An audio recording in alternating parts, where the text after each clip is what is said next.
Two chilling spring break horror stories. Number 1. Now that I'm a professional, the spring is nothing too important to me, especially because I live in Florida, so it's always pretty warm down here. The spring breakers are merely a reminder of what used to be an exciting time of the year for me.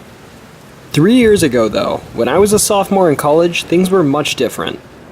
Though I was raised in southern Georgia, I went to Maryland for college, and warmth was a commodity for me, especially during the earlier months of the year.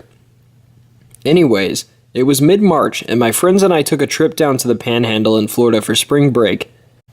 Mostly, it was just business as usual, lots of partying, drinking, and tanning at the beach. But on the last night I was there, things took a turn for the weird. The previous night, I'd met a boy at a party. He went to school in New York, and although we weren't exactly neighbors, I thought he was pretty cool. We exchanged numbers just in case, I thought. The last night of spring break was anything but a party for me, though. I had exams coming up the next week, so to some extent I mellowed out my week and just relaxed on the porch of the house where we were residing. Out of nowhere, though, I got a text from the guy from the night before. His name was Chad. I opened up Chad's text message, and it read, "You're beautiful." I laughed to myself, and I smiled a bit. He seemed sweet, so I really didn't think much of it. At that point, we texted for a while, and casually flirted with each other. I was smiling to myself the whole time. My friends gave me a lot of crap for it. But anyways, everything was fairly normal, if not a bit dramatically flirtatious, until I got a rather strange message from him. He said, "I wish I could watch you sleep." At this, I still wasn't taking the situation too seriously. It was a bit weird if we're being honest, but there still weren't any red flags going off for me. The rest of the conversation went fairly normally after that, though, so I had no reservations about him at all. It finally got to the point that I was finished with my reading, and I got ready for bed. I thought to myself before going to bed, though, that he might find it cute if I gave him a call and asked if he wanted to get coffee before I left in the morning. I flipped to his contact and I dialed. I waited the usual few seconds of silence between calling someone and their phone receiving the call, and then I heard a ring. In my bedroom. More specifically, coming from the closet. As soon as I realized what was going on, I screamed and I ran out of my room towards that of my friends. Behind me, I could hear multiple pairs of footsteps, chasing after me all the way until I passed the front door. My friends and I called the police and reported the incident, but nothing ever came out of it. When they tried to track the number that he'd given me, they found that it was a burn phone, and they couldn't get anything from it. This experience hasn't scarred me or anything, but I will admit I'm much wiser about who I give my information to, and how I approach meeting strangers now.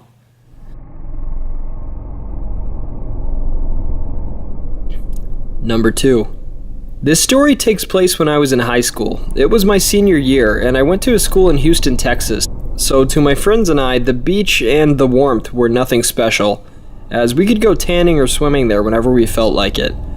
Contrary to the usual spring break ventures, my friends and I wanted to go to Colorado for some time. We wanted to get a cabin in the mountains where we could enjoy some cooler weather, some snow, and go skiing. After months of prodding our parents, most of my friends and I were able to convince them to help us rent a cabin and pay for our short excursion.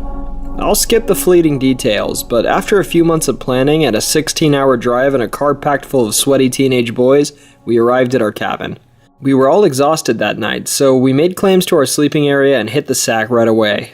The next morning there, we woke to more than we gambled for, with snow accumulated all the way level with the porch of our cabin.